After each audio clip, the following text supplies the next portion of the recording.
What's going on, guys? Welcome back to the channel. Hope you're having a lovely day. My name is Justin, and today we are continuing our album listen of Ziggy Stardust by David Bowie, released in 1972, this time with the song Moonage, Daydream. Interesting name, Moonage. Okay. Now, I wanted to kind of catch up on the story and what I've been listening to, so I looked up really quickly, like, not the lyrics, but like the general gist of what's kind of going on in the story. I kind of wanted to keep abreast of that. So this is actually the first song, apparently, that's actually from the point of view or focused on the character of Ziggy Stardust. Let us get properly introduced to Ziggy Stardust. You guys are more than welcome to join me on Twitter in the comments down below. Thank you so much for being here, as always, and let's do it. This is David Bowie with Moonage, Daydream. I'm an alligator. I'm a mama, papa coming for you. I'm a space invader. I'll be a rock and rollin' bitch for you. Keep your mouth shut. Just walking like a big monkey bird. And I'm busting up my brains for the world.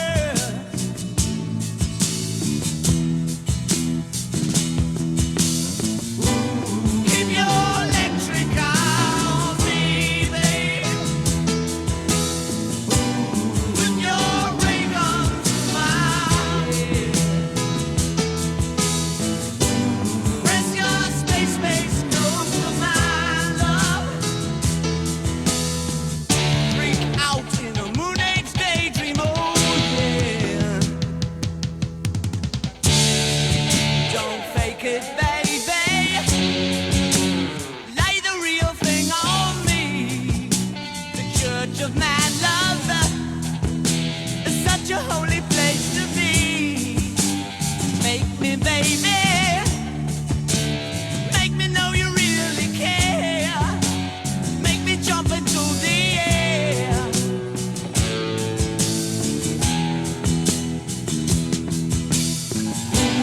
Keep your electric on me, babe. Put your ray gun to my head. Press your space close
That's the type of guitar solo at the end to send you to the stars. Like that that's one of my most recent favorite guitar solos that I've heard. It sang to me. It sang along with the music. It spoke. It wasn't just like Here's how many notes I can play. Here's how quick I can play them. that was soulful. That was astronomically soulful. That's Mick Ronson on the guitar. Like, let it be known. Now, what I find really interesting is not only is Mick Ronson on the guitar throughout this track, and I love those chunky riffs he comes up with at the ends of the choruses and how it kind of spitball the chorus into a kind of frantic pace along with the drumming and the quick tempoed singing. That's just great. But also, it looks like he's in charge of the string arrangements. Now, what I find really interesting is about that is, as I just mentioned, the chorus, the second part, when it gets into that heavy riff and then the tempo picks up, the drumming picks up, that's great. In the first two times of the chorus, it does that. The third time, it does it, of course, but instead of guitar, as the strings were rising before, it uses the strings to do that the third time, instead of that chunky riff. So, Mick Ronson shows a lot of intelligence in just the way that he approaches the arrangement, specifically of the chorus. No doubt the whole song, but really the chorus. I think that that's just really interesting. David.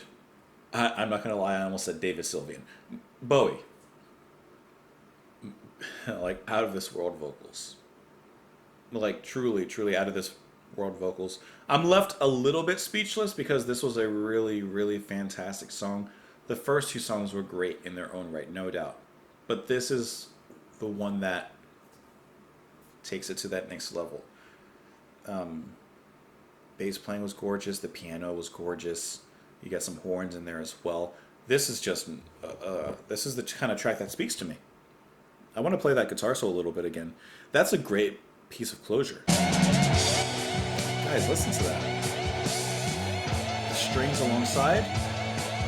That's technique in the guitar. That's drama. You know what that reminds me of, actually, in some ways? The way that it's being played, to an extent, it leaves me with the same feeling that you would get from, like, I know this is a very, not generic song, but a song everyone knows. Hotel California, right? Everybody knows it at this point. But the ending solo in that, and just the way it closes out the track, same way it closes out here. Like, the guitar is just godly. The music around it is spectacular. And, like, seriously, big, big thumbs up for Mr. Ronson for his work on this particular track. Everything else is fantastic, like I said. I mean, I love the arrangements of it. I like the structure. It all kicks very hard.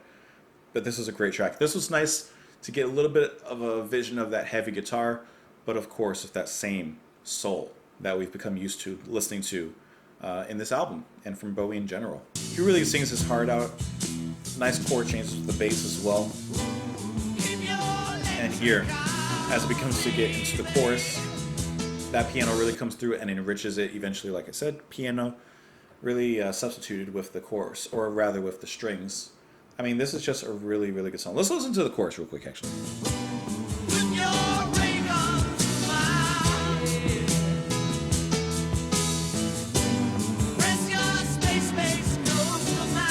That is so beautiful. And this change? That's rocking. And then back down. That is fantastic. I love all the stylistic changes you get as well. You guys have said it best, and I'm still, getting used to Bowie and learning more about his music. I've only listened to 2 albums at this point, and this being the third. He really does reinvent himself with each album, it seems. And as you guys have said, that is one of the most interesting facets about him. He was always changing, always progressing, and always moving. So I can imagine if you were a fan of Bowie, as he was releasing music up until his death, I can imagine how exciting it was. What is he going to do next? What's the next place that he's going to take us? And, regardless of, probably, I don't know. But probably regardless of your feelings, you were always excited to put on that album, whatever next one it was, and hear what he came up with next. That's fantastic. Let's get into the lyrics. I'm an alligator. I'm a mama papa coming for you. I'm a space invader. I'll be your rock and roll blip for you. Keep your mouth shut. You're squawking like a pink monkey bird, and I'm busting up my brains for the words. Well, he's coming for you, and he'll be anything you want him to do or to be. I guess he's maybe falling in love with someone because he's saying, I'll be whatever you want me to be. Keep your electric eye on me, babe. Put your ray gun to my head. Press your space face close to mine, love. Freak out in a Moonage daydream. Oh yeah. I'm imagining he's just encountering someone, possibly falling for them. I'm trying to find the meaning because I do want to follow the story relatively closely. I want to kind of understand what exactly is going on here. So just looking, okay. Introduces the character of Ziggy Stardust. Once introduced, Ziggy proclaims himself, what we just read, everything there. Oh yeah, what I do like actually, this lyric here, let me go back to it. In the second verse he says, don't fake it, baby, lay the real thing on me. The church of man, love, is such a holy place to be. So I like that. Thinking from the point of view of an alien, Ziggy Stardust, he comes down to Earth, and, I mean, from what we kind of read, we kind of get different observations of people, and, specifically in the last song, Soul Love, of love. So he says, lay the real thing on me. The church of man. What is the church of man, of humanity, in which mankind worships? He says love is such a holy place to be. He says, make me, baby. Make me know you really care. Make me jump into the air. I think that's really nice that he says that the church of man is love. So it seems that he just wants to be now involved in the love of mankind. He doesn't care exactly from who or what. He just wants to feel that love. As we read in the first song, and as I read the information, he's a bisexual alien. He just wants to experience love no matter what, no matter where it's coming from. I think that's really cool. Music is great. Lyrics are great. Story is great. The guitar, Mick Ronson, really, really great. Let me know what you guys thought of the song, though. Join me on Twitter in the comments down below. Hope that you're enjoying this. Hope that you're having a great day. I'm enjoying this. Hopefully it shows because I'm having a great time. So I hope that you're having the same great time sharing the moment with me. Hope you're having a lovely day, guys. And I will talk to you tomorrow. Bye.